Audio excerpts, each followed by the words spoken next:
Previous video में हमने देखा कि टॉस के अंदर कौन कौन से टॉपिक हमको कवर करना है, कौन कौन सा हमारे सिलेबस में है, कौन कौन से टॉपिक को हमको ज़्यादा वेटेज देना है, ठीक है।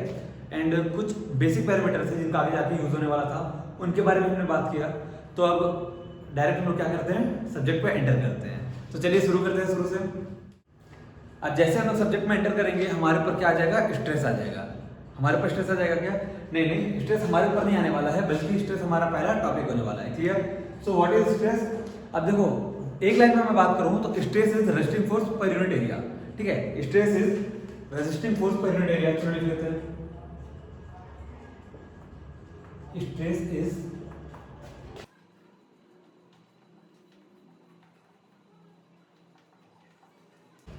अब केवल ये फॉर्मूला से हमको पूरा का पूरा स्ट्रेस क्लियर हो जाता तब जब हमको पता हो कि रेजिस्टिंग फोर्स क्या होता है, ठीक है। क्योंकि एरिया तो हमको पता है, बस हमको क्या पता करना है, रेजिस्टिंग फोर्स क्या होता है। देन स्ट्रेस हमको पूरा क्लियर हो जाएगा। तो समझते हैं रेजिस्टिंग फोर्स क्या होता है। तो इसको समझने के लिए मैं क्या करूंगा, एक सर्कुलर बार कंसीडर करूंगा, ठीक है। ये क्या है, सॉलिड सर्कुलर बार है। अब इस बार में हम क्या करेंगे, टेंसाइल फोर्स भी अप्लाई करेंगे।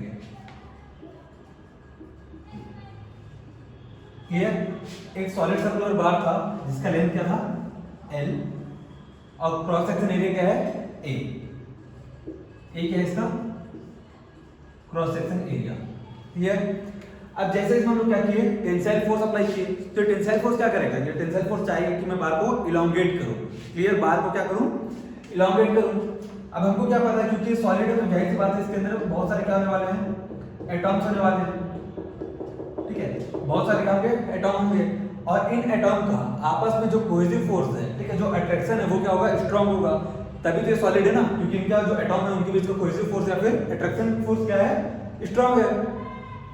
अब जैसे इसमें टेंसाइल फोर्स लगेगा, ये एटॉम्स क्या चाहेंगे, ये जो एटॉम्स आपस में ये इलोंगेट नहीं होना चाहिए, ये इस फोर्स का क्या करेंगे, रेजिस्टेंस करेंगे, ठीक है, रेजिस्ट करेंगे इस फोर्स को। तो थोड़ा सा और समझने के लिए क्या करते हैं, चलो एक सेक्शन से हम लोग क्या करते हैं, इस बार को कट कर देते हैं। तो इस सेक्शन के लेफ्ट साइड देख लो, ऐसा कुछ है, ठीक है। क्या लग रहा है यहाँ पे, टेंसाइल फोर्स भी लग रहा है, ये एलिमेंट हो गए, ठीक है। इस पूरे के पूरे क्रॉस सेक्शन में क्या है, एलिमेंट है, और हर एलिमेंट में क्या है, फोर्स है, ठीक। हर एलिमेंट में क्या है, फोर्स लग रहा है, जो कि इस पर्टिकुलर फोर्स का क्या कर रहा है, अपोज कर रहा है, रेजिस्ट कर रहा है इस फोर्स को। अब चलो ये बार के लेफ्ट साइड का सीन हो गया, सेक्शन के लेफ्ट साइड का सीन हो गया। सेक्शन के राइट साइड का देख लेते हैं, बार का क्या कंडीशन है, कुछ ऐसा है। यहाँ पे भी लग रहा है क्या, फोर्स पी। अब इस पी का कौन वो करेगा, रेजिस्ट, यहाँ के टर्म करेंगे, ठीक है। चलो अब हम लोग क्या करते हैं, दोनों के दोनों कंडीशन में, ये भी क्या है, पूरे पूरे क्रॉस सेक्शन में है, जितना क्रॉस सेक्शन है हर एक पॉइंट पे क्या होंगे, एटॉम होंगे, और हर पॉइंट पे क्या लग रहा होगा, रेजिस्टिंग फोर्स लग रहा होगा। यही रेजिस्टिंग फोर्स क्या है, स्ट्रेस है। ये जो दिख रहा है ना, चलो नाम दे देते हैं इसको R1, R2, R3, ऐसे करते करते पूरे Rn तक n नंबर ऑफ एटॉम होंगे, ठीक है, जिनमें क्या लग रहा होगा, रेजिस्टिंग फोर्स लग रहा होगा। यही क्या है, स्ट्रेस है। चलो थोड़ा समझते हैं कि क्यों ये स्ट्रेस। अब अगर मैं ये पूरे के पूरे एटॉम को जो क्रॉस सेक्शन एरिया में है, जिनसे फोर्स निकल रहा है, उन सबको क्या करूं, टोटल करूं, मतलब कि R1 plus R2 plus R3, ठीक है, R, इसको मैं टोटल करके लिख देता हूं R, ठीक है। इन पूरे के पूरे फोर्स को अगर मैं टोटल करूं तो हमको क्या मिलेगा, रेजिस्टिंग फोर्स मिल जाएगा। ये जो R है वो क्या है, रेजिस्टिंग फोर्स है,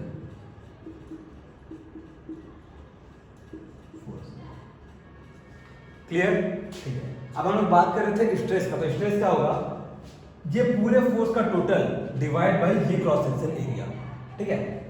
आपको केवल एक पर्टिकुलर निकालना, मतलब ये R1, R2, R3 ये सब क्या है, ये सब स्ट्रेस है,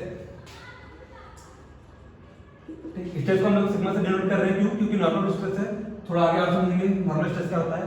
अभी देखते हैं खाली स्ट्रेस को। तो ये R1, R2, R3, Rn ये सब क्या है, स्ट्रेस है। क्यों स्ट्रेस है, क्योंकि अगर मैं इन सबको टोटल करूं तो हमको क्या मिलेगा, रेजिस्टिंग फोर्स मिलेगा R डिवाइड बाय ये क्रॉस सेक्शन एरिया। क्लियर? हमको यहाँ पे एक फोर्स निकालना है, तो हम पूरे के पूरे फोर्स को क्या कर देंगे, टोटल कर देंगे, डिवाइड बाय जितने एरिया में ये फोर्स लग रहे हैं उनको क्या कर देंगे हम लोग, डिवाइड कर देंगे तो हमको क्या मिल जाएगा, एक पर्टिकुलर फोर्स मिल जाएगा which is known as stress. Clear? चलो ठीक है।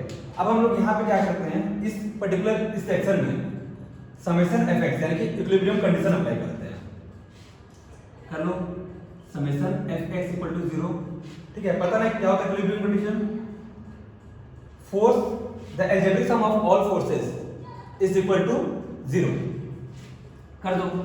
देखो ये लेफ्ट साइड में जा रहा है तो इसको नाम दे देते हैं अपन माइनस पी। ये राइट साइड में क्या जा रहा है, r1 plus r2 plus r3 plus rn।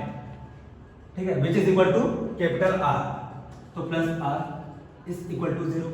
ठीक है, समेशन fx इक्वल टू 0 करेंगे, minus p plus r equal to 0।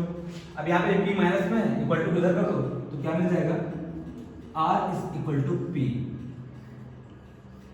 ठीक, मतलब इक्विलिब्रियम की कंडीशन में क्या होने वाला है, ये जो रेजिस्टिंग फोर्स होगा वो अप्लाइड फोर्स के बराबर हो जाएगा। क्लियर? तो स्ट्रेस क्या होता है, resisting force per unit area. Resisting force क्या होता है पता चल गया, जो इस फोर्स को क्या करे, अप्लाइड फोर्स को अपोज करे। क्लियर? तो यहां से हमारा स्ट्रेस हमको मिल गया। चलो अब बात कर ले इसके यूनिट का। तो देखो किसी भी चीज का यूनिट उसके फॉर्मूला से हमको निकल जाता है, पता है क्या है ये, resisting force which is equal to applied force यानी कि P।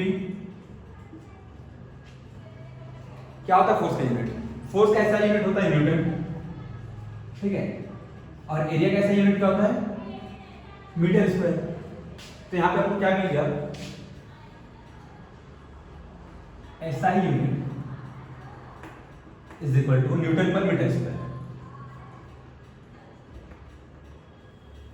क्लियर? अब ये तो हो गया क्या, ऐसा यूनिट। इसका एक और यूनिट होता है जिसमें आपको क्वेश्चन पूछा जाता है, पास्कल।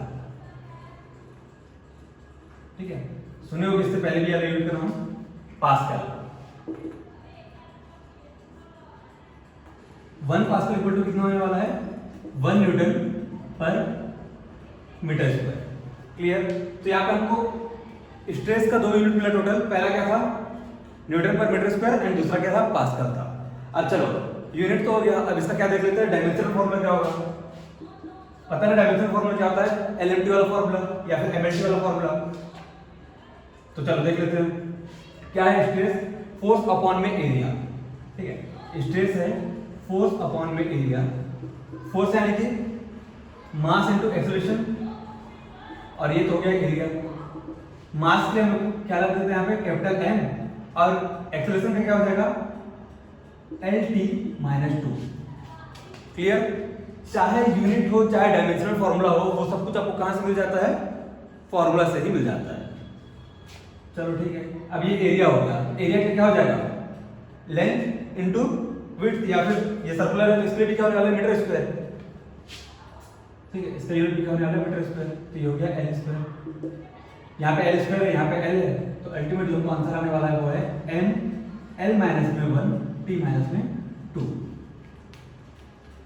तो यहाँ से हमको क्या मिल गया, डायमेंशनल फॉर्मूला मिला M L minus 1 T minus 2। Clear है? ठीक, नोटिस रखने वाला चीज क्या है कि स्ट्रेस क्या है, रेजिस्टिंग फोर्स अपॉन में एरिया। अप्लाइड फोर्स नहीं है, ये रेजिस्टिंग फोर्स है। क्लियर? अब याद रखना स्ट्रेस क्या है, टेंसर क्वांटिटी है। ठीक है, थोड़ा सा इसको इरेज कर लेते हैं।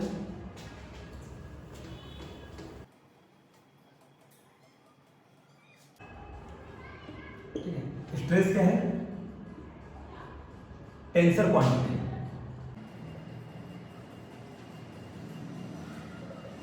अब टेंसर क्वांटिटी क्या होता है, ये सब चीजों को याद रखना है, इनको मैं बॉक्स बना के लिखते जा रहा हूँ। ठीक है, इसको आप भी अलग से नोट करते जाओ, ब्लॉक बनाओ, स्टार लगाओ, सब चीजों को क्या करना है, हमको नोटिस में रखना है हमेशा। स्ट्रेस क्या है, टेंसर क्वांटिटी। टेंसर क्वांटिटी क्या होता है, देखो 3 टाइप का क्वांटिटी होता है। पहला स्केलर क्वांटिटी, दूसरा क्या होता है, वेक्टर क्वांटिटी, और तीसरा होता है टेंसर क्वांटिटी। स्केलर जिसमें केवल मैग्नीट्यूड होता है, कोई डायरेक्शन नहीं होता। ठीक है, देन वेक्टर, वेक्टर क्या होगा, जिसमें मैग्नीट्यूड भी हो और एक डायरेक्शन भी हो। अब बात करते हैं टेंसर क्वांटिटी का। तो टेंसर क्वांटिटी क्या होता है, ऐसे क्वांटिटी जिनमें मैग्नीट्यूड तो होता ही है। ठीक है, मैग्नीट्यूड तो होता ही है, प्लस साथ साथ क्या होता है, मोर देन 1 डायरेक्शन होता है। More than one direction. Clear? Vector quantity जिसमें एक डायरेक्शन होता है, फोर्स क्या है? वेक्टर क्वांटिटी है, और जिसमें एक से ज्यादा डायरेक्शन है, मैग्नीट्यूड है, वो क्या होता है? Tensor quantity. स्ट्रेस क्या है? टेंसर क्वांटिटी है। क्लियर है यहां तक? चलो ठीक है। अब देखो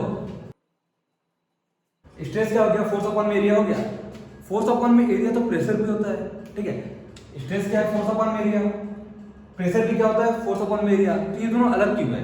कुछ बेसिक सा डिफरेंस होगा दोनों में, तभी तो दोनों का नाम अलग है, वरना हम लोग एक ही नाम से काम चला लेते हैं, ठीक है? तो देख लेते हैं दोनों का बेसिक डिफरेंस क्या क्या है। सबसे पहले अगर बात किया जाए तो स्ट्रेस क्या है? Resisting force per unit area, ठीक है? स्ट्रेस क्या है? Resisting force per unit area. और प्रेशर क्या है? Applied force per unit area. दोनों फोर्स अपॉन में एरिया है, बट ये रेजिस्टिंग फोर्स है और ये अप्लाइड फोर्स है अपॉन में एरिया। क्लियर? अब स्ट्रेस क्या होता है? टेंसर क्वांटिटी होता है, ठीक है? प्रेशर क्या है? प्रेशर स्केलर क्वांटिटी है। प्रेशर इज स्केलर क्वांटिटी, ठीक है? तो यहाँ पे आपको दो डिफरेंस मिल गया। पहला ये इसमें रेजिस्टिव फोर्स था और इसमें क्या था? अप्लाइड फोर्स था। याद रखना, जब हम लोग फ्लूइड का बात करेंगे तब तक हम लोग क्या वर्ड यूज करेंगे? प्रेशर। जब हम लोग क्या का बात कर रहे हैं? फ्लूइड का, मतलब लिक्विड प्लस गैस। लिक्विड का या फिर गैस का बात करते हैं तो प्रेशर यूज होता है, और जहां जहां हम लोग सॉलिड का बात करेंगे वहां क्या यूज हो रहा है? स्ट्रेस यूज होगा। क्लियर है यहां तक? चलो अब स्ट्रेस क्या होता है ये पता चल गया। डेफिनेशन, फॉर्मूला, यूनिट और डायमेंशन फॉर्मूला, ठीक है? याद रखना pascal, 1 pascal is equal to newton per metre square होता है। प्रेशर और स्ट्रेस का जो बेसिक डिफरेंस है ये भी पता चल गया। अब थोड़ा सा क्लासिफिकेशन देख लेते हैं, ठीक है? कि कितने टाइप के स्ट्रेस होते हैं। तो स्ट्रेस का एक बार ब्रॉड क्लासिफिकेशन देख लेते हैं। तो बेसिकली स्ट्रेस इज 2 टाइप, ठीक है? Stress is of 2 type. कौन कौन से? पहला होगा आपका डायरेक्ट स्ट्रेस। डायरेक्ट स्ट्रेस जो कि डायरेक्ट फोर्स के कारण आएगा। दूसरा क्या आने वाला है? Indirect stress.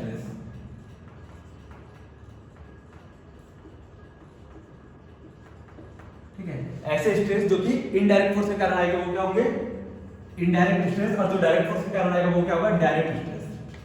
अब यहाँ पे डायरेक्ट स्ट्रेस भी 2 टाइप का होने वाला है, ठीक है? डायरेक्ट स्ट्रेस भी क्या होने वाला है? 2 टाइप का होने वाला है। कौन कौन सा? पहला होगा नॉर्मल। आगे देखते हैं कि नॉर्मल डायरेक्ट स्ट्रेस क्या होने वाला है। और दूसरा क्या होगा? टेंजेंशियल या फिर शियर। टेंजेंशियल और शियर स्ट्रेस। क्लियर? चलो डायरेक्ट हो गया 2 टाइप का, तो इनडायरेक्ट भी 2 टाइप का होगा, ठीक है? क्या क्या होगा ये?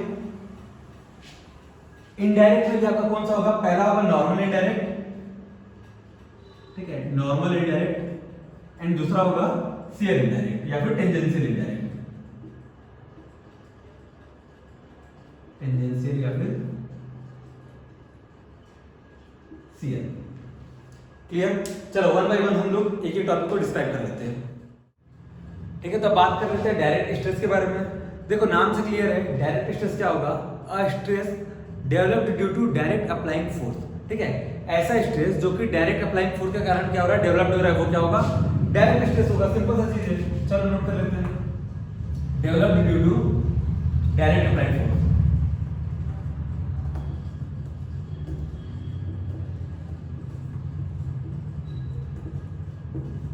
ठीक है? सिंपल सा चीज है। अब ये जो डायरेक्ट स्ट्रेस है ये भी क्या है? 2 टाइप के हैं। कौन कौन सा? पहला तो नॉर्मल और दूसरा शियर। चलो पहले बात करते हैं नॉर्मल का, ठीक है? याद रखना नॉर्मल स्ट्रेस को हम लोग सिग्मा से डिनोट करेंगे। क्लियर? अब नॉर्मल स्ट्रेस किसके अंदर आ रहा है? डायरेक्ट स्ट्रेस के अंदर आ रहा है। जब हम लोग बात कर रहे हैं डायरेक्ट स्ट्रेस के अंदर कौन सा? Normal stress. तो जाहिर सी बात है due to direct applied force क्या होता है? डायरेक्ट स्ट्रेस होता है। अब हम लोग बात करें नॉर्मल स्ट्रेस का, तो जो भी अप्लाइड फोर्स है वो क्या होने वाला है? नॉर्मल फोर्स होने वाला है।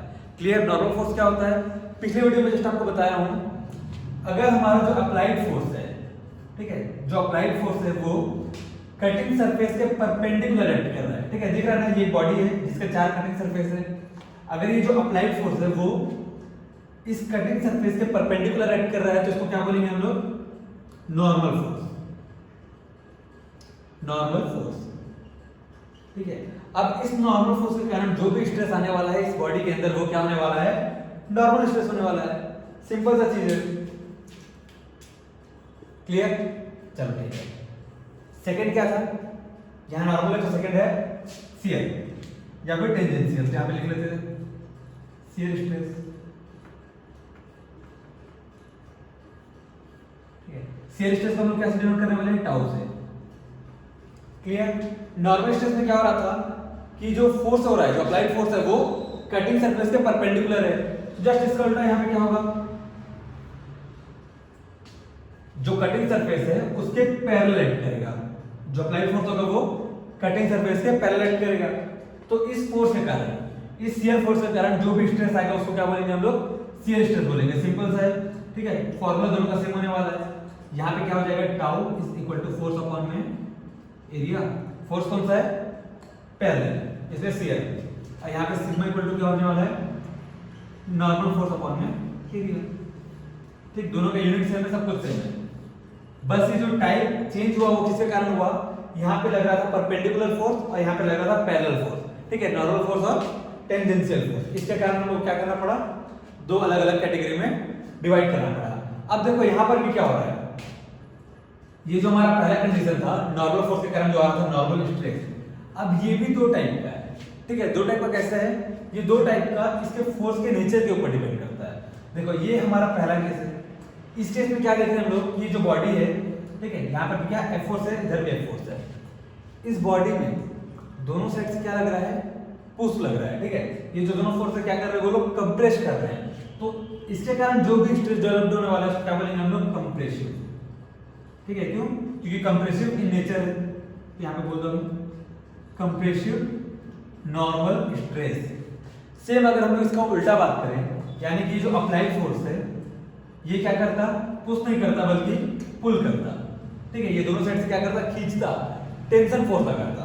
तो इसके कारण जो भी स्ट्रेस आता है उसको क्या बोलते हैं हम लोग? टेंसाइल फोर्स, ठीक है। Tensile force.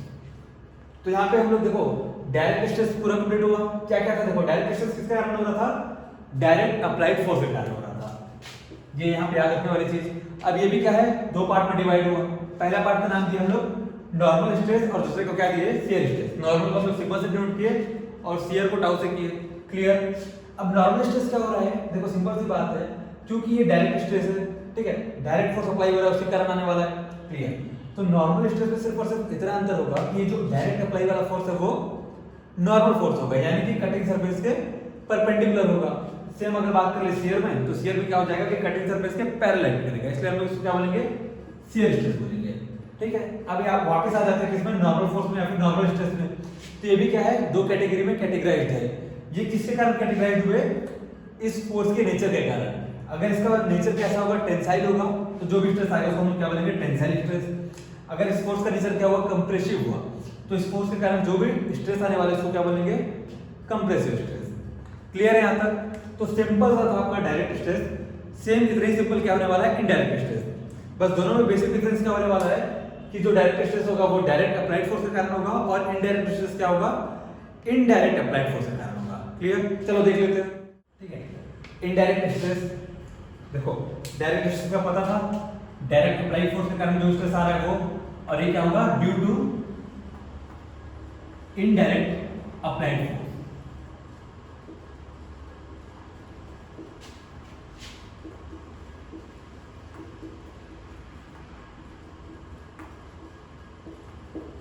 ठीक है। अब ये भी दो कैटेगरी में कैटेगराइज्ड है। कौन कौन सा? इसके भी दो टाइप है। सबसे पहला तो नॉर्मल और दूसरा क्या है? टेंजेंशियल या फिर शियर। चलो ठीक है। तो देखो नॉर्मल में क्या हो रहा है, इसको समझने के लिए ना हम लोग क्या करते हैं? बार या फिर एक बीम कंसीडर करते हैं। ये क्या एक बीम है, ठीक है। नॉर्मल इनडायरेक्ट स्ट्रेस को समझने के लिए हम लोग क्या किए? एक बीम कंसीडर किए। इस बीम का ये क्या है? न्यूट्रल एक्सिस, ठीक है। ये बीम का क्या है? न्यूट्रल एक्सिस है, ठीक। ये टॉप फाइबर और नीचे वाला क्या है, बॉटम फाइबर है। अब अगर हम लोग इस बीम में दोनों एंड में क्या करते हैं, मूवमेंट लगाते हैं, ठीक। इस बीम के दोनों एंड में क्या लगाते हैं हम लोग, मूवमेंट लगा दिए। तो इस मूवमेंट के कारण क्या होने वाला है, ये जो बीम है वो बेंड हो जाएगा, ठीक है। समझना है इसको थोड़ा सा। ये मान लो क्या है, हमारा एक बीम है, इस बीम के इस एंड में और इस एंड में हम लोग क्या लगा रहे हैं, मूवमेंट लगा रहे हैं। तो जैसे हम मूवमेंट लगाएंगे क्या हो जाएगा, बीम बेंड हो जाएगा। अब दिख रहा है न्यूट्रल एक्सिस के जस्ट ऊपर, मतलब कि टॉप फाइबर में जो मेरा स्किन था वो क्या हो गया, कंप्रेस हो गया, क्लियर। और नीचे वाला जो स्किन है वो क्या हो गया, थोड़ा सा खिंचा रहा है, मतलब कि वहां पे टेंसाइल फोर्स एक्ट कर रहा है। तो समझते हैं इसको। और जैसे हम लोग क्या किए, मूवमेंट लगाया तो बीम का शेप कुछ ऐसा चेंज हो गया,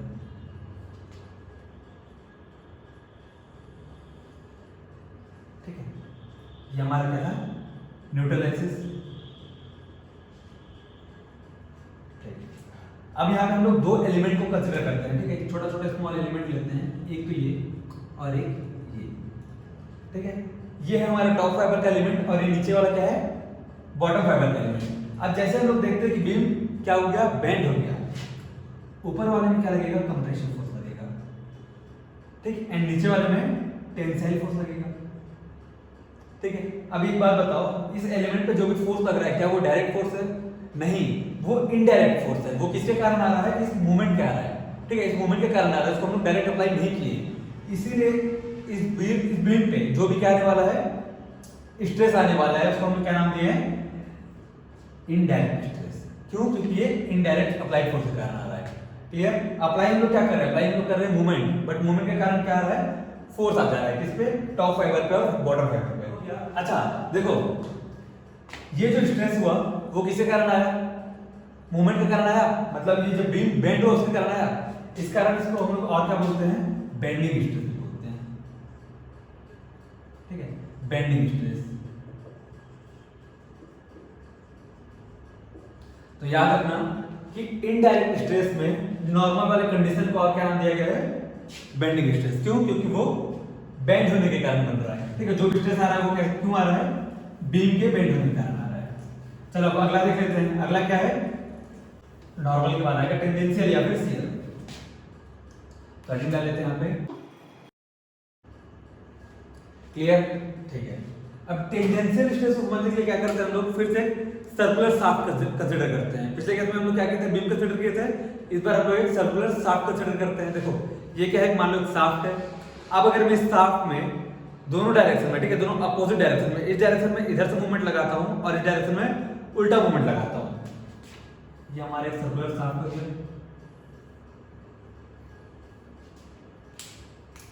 ठीक है। तो यहां मैं मूवमेंट लगाता हूं इस डायरेक्शन में और इधर मूवमेंट लगाता हूं मैं अपोजिट डायरेक्शन में। जैसे मैं क्या करूंगा, दोनों में अपोजिट डायरेक्शन मूवमेंट लगाऊंगा तो क्या होगा, इस शाफ्ट में थोड़ा सा मरोड़ आएगा, ठीक है। जैसे ये शाफ्ट घूमेगा यहाँ पे क्या आएगा, थोड़ा सा मरोड़ आएगा। चलो अब इस शाफ्ट के अंदर क्या, ये मान लो एक छोटा सा एलिमेंट हो गया। अब इस एलिमेंट को थोड़ा सा ब्रॉड करते हैं, ठीक है, थोड़ा जूम करते हैं, तो कुछ ऐसा दिखेगा, ठीक। अब इधर अलग डायरेक्शन में मूवमेंट है, सेम इधर अपोजिट डायरेक्शन में मूवमेंट है, तो इसके कारण क्या होगा, इसके जो साइड पे टेंजेंशियल फोर्स अप्लाई हो जाएगा, ठीक है। ये जो फोर्स है वो डायरेक्ट अप्लाई हो रहा है क्या, नहीं हो रहा है, ये इस मूवमेंट के कारण हो रहा है, ठीक है। जो ये मूवमेंट टॉर्क जनरेट कर रहा है उसके कारण आ रहा है, क्या आ रहा है, ये शियर फोर्स जनरेट हो जा रहा है। अब इस शियर फोर्स के कारण जो भी स्ट्रेस आने वाला है उसको हम लोग क्या बोलेंगे, टेंजेंशियल स्ट्रेस, क्लियर। किसके कारण आ रहा है, टॉर्सन के कारण आ रहा है, ठीक है। जैसे मूवमेंट लगे इसको क्या बोलेंगे हम लोग, टॉर्क बोलेंगे, ठीक है। तो इस स्ट्रेस को क्या नाम दे सकते हैं हम लोग, और टॉर्सनल स्ट्रेस, टॉर्सनल स्ट्रेस। इससे पहले वाले को क्या नाम दिए थे, बेंडिंग स्ट्रेस, और इसको क्यों दे रहे हैं टॉर्सनल स्ट्रेस, क्योंकि जैसे ही मूवमेंट लग रहा है क्या कर रहा है, टॉर्क प्रोड्यूस कर रहा है, इसके कारण टॉर्सन आ रहा है, ठीक है। तो इस स्ट्रेस को नाम दे देंगे हम लोग टॉर्सन स्ट्रेस।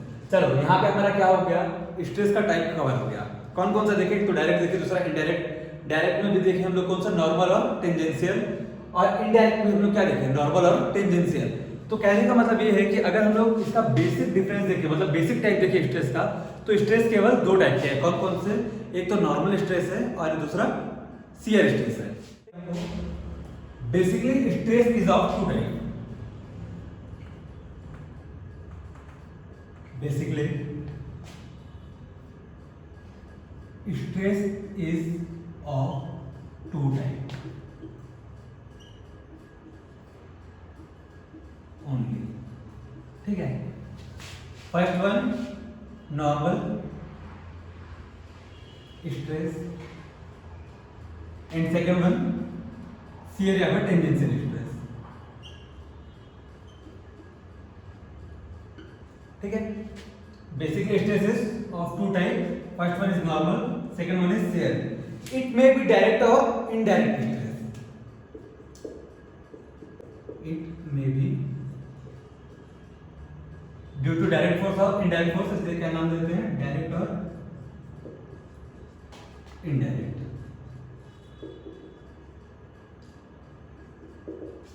क्लियर है यहां तक? चलो, तो अब यहां पे हमारा स्ट्रेस का टोटल चीज कंप्लीट हो जाता है। अब बात कर लेते हैं स्ट्रेन का।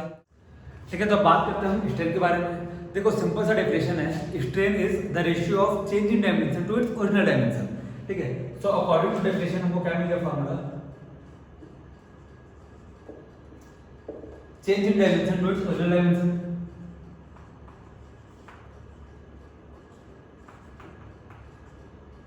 कैसे भी डायमेंशन हो सकता है। क्लियर?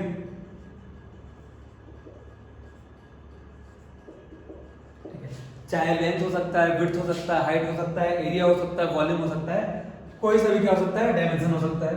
फॉर्मूला हमको याद रखना है, change in dimension to its original dimension. अब देखो इसमें समझने लायक ऐसा कुछ भी नहीं है, फॉर्मूला से हमको पूरा का पूरा स्ट्रेन क्लियर हो जाएगा। ठीक है, सीधा बात कर लेते हैं कि स्ट्रेन कितने टाइप का होता है। तो दो टाइप का स्ट्रेन होगा, स्ट्रेन भी दो टाइप का था तो स्ट्रेन भी दो टाइप का होगा। कौन कौन सा, यहां पे लिख लेते हैं, strain is of two type. सबसे पहला होगा normal strain,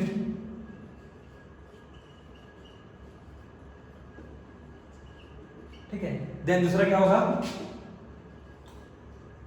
shear strain.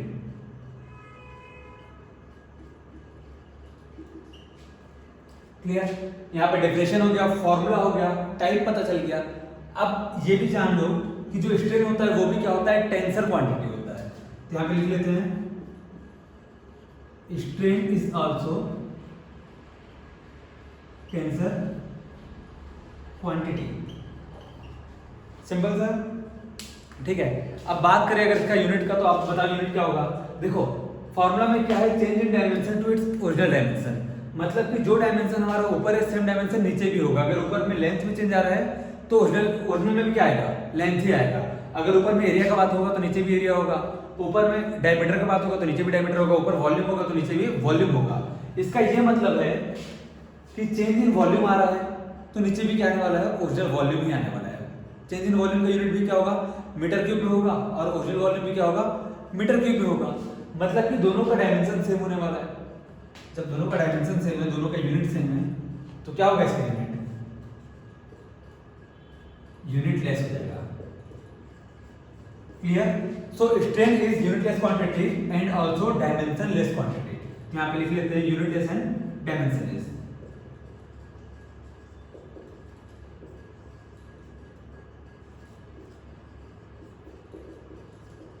Clear है? चलो सिंपल सा स्ट्रेन था, स्ट्रेन यहाँ पे पूरा कंप्लीट हो गया। अब बात कर लेते हैं जिसके टाइप है।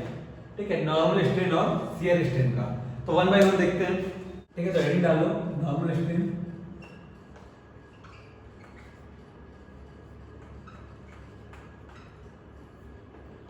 क्लियर?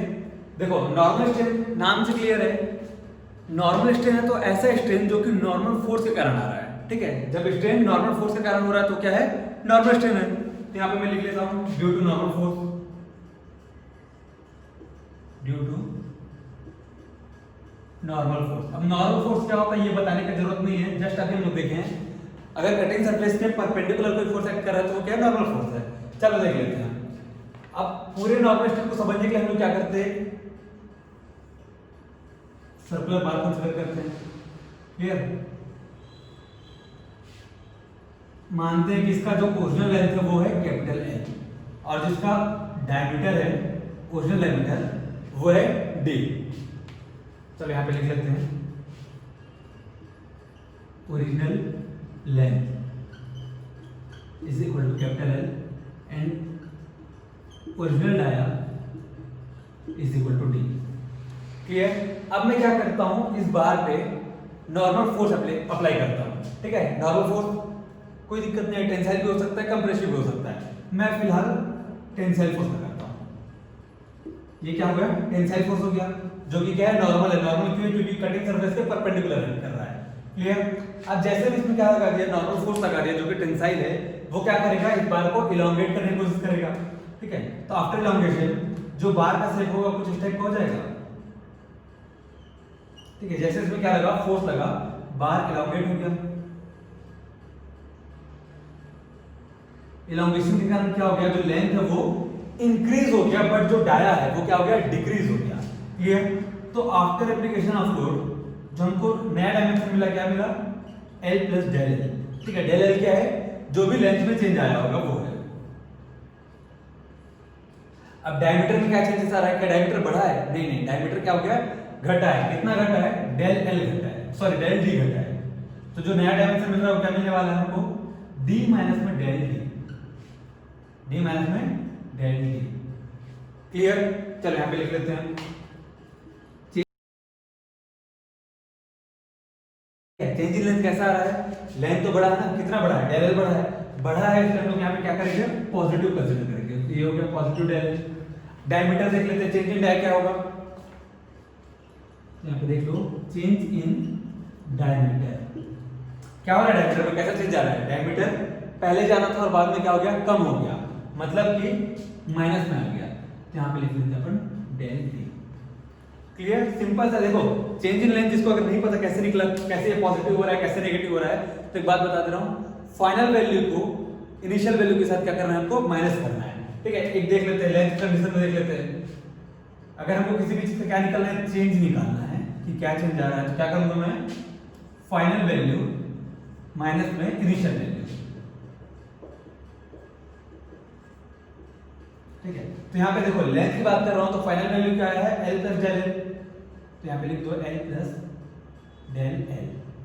ठीक है, देन माइनस, और इनिशियल वैल्यू क्या था? ये फाइनल था और ये इनिशियल था, तो ये आ गया L। तो इस L से इस L को काट दो और यहाँ पे क्या आ जाएगा? Del L. इसलिए हम क्या लिखो? चेंज इन लेंथ पॉजिटिव में डेल एल। ठीक, सेम बात कर लेते हैं अपन डायमीटर के लिए। तो देखो डायमीटर में क्या हो रहा है? फाइनल डायमीटर क्या है? ठीक है मतलब फाइनल डायमीटर क्या है? डी माइनस में डेल डी। ठीक है, और इनिशियल क्या है? केवल डी। तो यहाँ पे डी क्या है? यहाँ पे डी है, तो चेंज क्या आ रहा है? माइनस में डेल डी। क्लियर है? चेंज निकालना यहाँ पे सीख गए। कभी भी किसी चीज का चेंज निकालना है तो हमको क्या करना पड़ेगा? फाइनल वैल्यू में से इनिशियल को माइनस करना पड़ेगा। चलो अब कहाँ पे थे हम लोग? हम लोग थे नॉर्मल स्ट्रेन में। क्या पता चल गया था हमको कि नॉर्मल स्ट्रेन नॉर्मल फोर्स से करना आने वाला है। याद रखना, नॉर्मल स्ट्रेन को, normal strain is denoted by epsilon. ठीक है, ई टाइप का दिखता है, ये एप्सिलॉन नाम है। तो जितने भी नॉर्मल स्ट्रेन उसको हम लोग क्या से डिनोट करने वाले हैं? ई से डिनोट करने वाले हैं। चलो देख लेते क्या था strain? Change in dimension to its original dimension. अब वन बाय वन हर एक डायमेंशन का बात कर लेते हैं। सबसे पहले बात कर लेते हैं लेंथ साइड। अब लेंथ साइड क्या है? ये अलोंग द लेंथ हम लोग कौन सा एक्सिस बोलते हैं? लॉन्गिट्यूडनल एक्सिस बोलते हैं। तो यहाँ पे निकाल लेते हैं अपन लॉन्गिट्यूडनल स्ट्रेन। सबसे पहले हम क्या निकाल रहे हैं? Longitudinal strain. लॉन्गिट्यूडनल स्ट्रेन क्या हो जाएगा?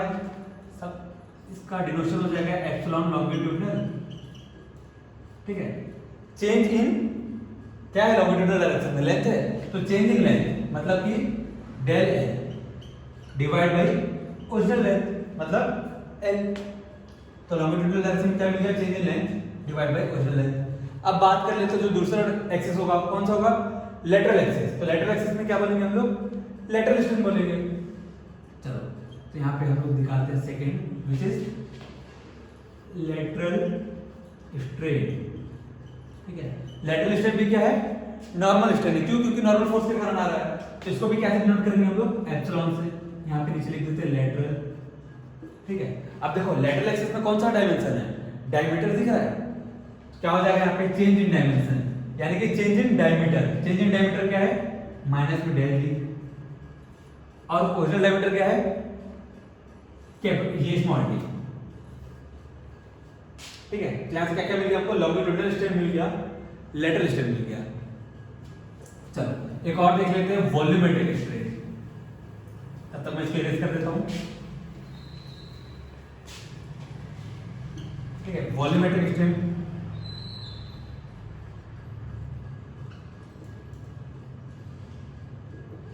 याद रखना, ये वॉल्यूमेट्रिक स्ट्रेन ये भी क्या है, नॉर्मल स्ट्रेन है। क्यों, क्योंकि जो भी वॉल्यूम में चेंज आने वाला है वो ड्यू टू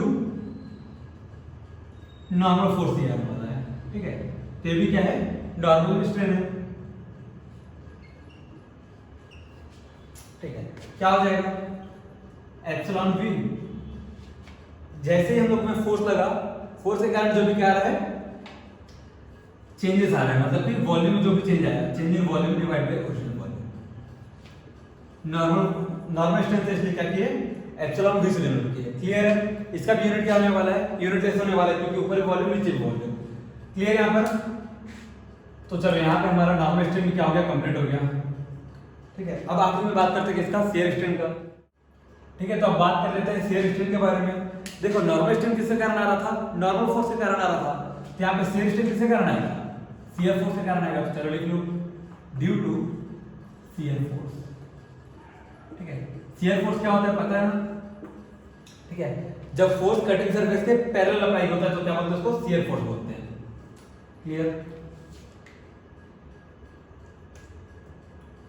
जो नॉर्मल स्ट्रेन था उसको हम लोग कैसे डिनोट कर रहे थे, एप्सिलॉन से डिनोट कर रहे थे। तो शियर स्ट्रेन को कैसे डिनोट करेंगे, फाई से, डिनोटेड बाय फाई, ठीक है। नॉर्मल स्ट्रेन क्या हो रहा था, change in dimension divide by original dimension. तो यहाँ पे शियर स्ट्रेन थोड़ा सा अलग है। क्या होता है shear strain, shear strain is angular distortion between two mutually perpendicular plane, ठीक है। टू म्यूचुअली परपेंडिकुलर प्लेन में अगर जैसे हमारा शियर फोर्स अप्लाई होता है, अप्लाई होने के बाद उस एलिमेंट के यानी कि उस दोनों प्लेन के बीच में जो भी एंगल में चेंज आ रहा है, ठीक है, उस फोर्स के कारण उन दोनों एंगल में जो भी चेंज आ रहा है वो क्या होने वाला है, शियर स्ट्रेन होने वाला है। थोड़ा और अच्छा समझते हैं, पहले डेफिनेशन लिख लेते हैं। Shear strain is angular distortion, distortion मतलब चेंज, ठीक है, between two mutually perpendicular plane,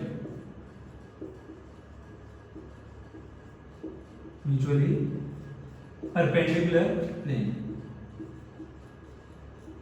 clear, थोड़ा और समझने के लिए क्या करेंगे हम लोग यहाँ पे एलिमेंट कंसीडर करते हैं, ठीक है। ये क्या है, हमारा एक 2D एलिमेंट है, चलो नामकरण कर लो इसका। इसको नाम दे देते हैं ए, इसको नाम दे देते हैं बी, यहाँ पे नाम देते हैं सी, यहाँ पे डी, ठीक है। चलो ये जो नीचे का प्लेन दिख रहा है सी डी, उसको क्या कर लेते हैं हम लोग, फिक्स कर लेते हैं, ठीक है। थोड़ा अच्छे समझने के हम लोग क्या किए, सी डी प्लेन को क्या कर दिया, फिक्स कर दिया।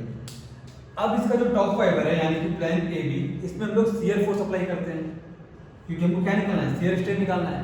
तो ये हो गया हमारा शियर फोर्स, ठीक है। दिख रहा है इस कटिंग सरफेस से क्या है, पैरेलल एक्ट हो रहा है, मतलब ये शियर फोर्स है। अब जैसे ही क्या होगा, ये शियर फोर्स एक्ट करेगा इस एलिमेंट में, क्योंकि नीचे का तो प्लेन क्या हो गया, फिक्स हो गया ना, ऊपर का फ्री है, मतलब नीचे में कोई मूवमेंट नहीं आने वाला है। बट जो ऊपर का प्लेन है वो अपनी जगह से क्या हो जाएगा, मूव कर जाएगा। तो मूव होने के बाद कुछ ऐसा दिखेगा, ये जो हमारा ए है वो शिफ्ट हो जाएगा ए डैश पे, एंड जो बी है वो कहां पे शिफ्ट होने वाला है, बी डैश पे।